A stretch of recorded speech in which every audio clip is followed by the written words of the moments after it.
She was the subject of so much hype. She was the biggest ship of her class, of her time. The Tayleur was a marvel, beyond mere luxury.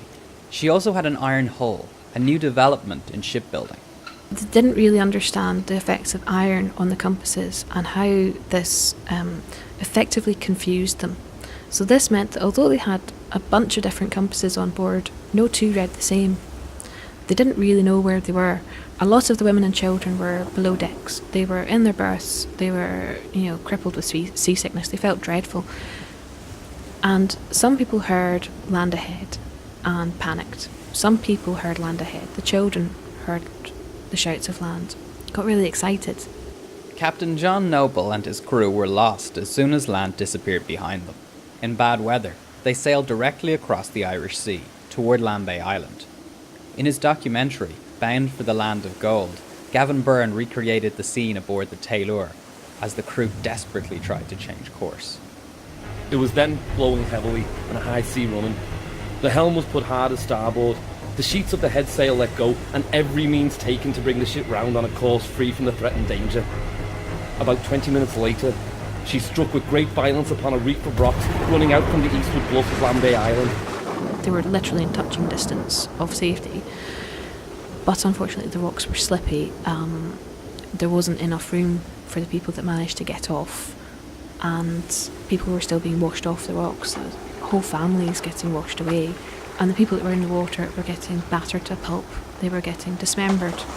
Amidst the chaos, families tried to escape the sinking Tayleur, the ship's doctor included. He was trying to take his baby over, with carrying the baby in his teeth, and the waves took the baby.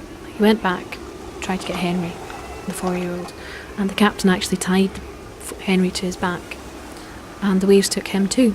It shows how ferocious they are, because it's not easy to take a baby off off a parent. He went back for his wife, half carried her off the ship, and then the waves took her too.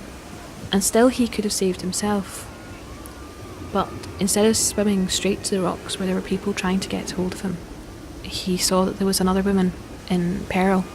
So he swam over to her to try and help her over to the rocks, and she panicked and she climbed him.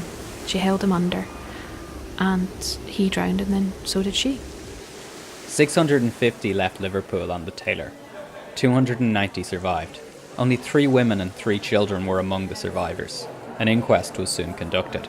The verdict delivered was that the parties were drowned by the sinking of the said ship off Lambay Island, and that this deplorable accident occurred in consequence of the highly culpable neglect of the owners in permitting the vessel to leave port without compasses properly adjusted, or sufficient trial having taken place to learn whether she was under control of helm or not. And we find that Captain Noble did not take sufficient precautions to ensure the safety of the vessel by rounding to after he found the compasses were in error. blame was shifted from the White Star Line to Captain Noble to his crew. But Noble lived up to his name, refusing to blame his men.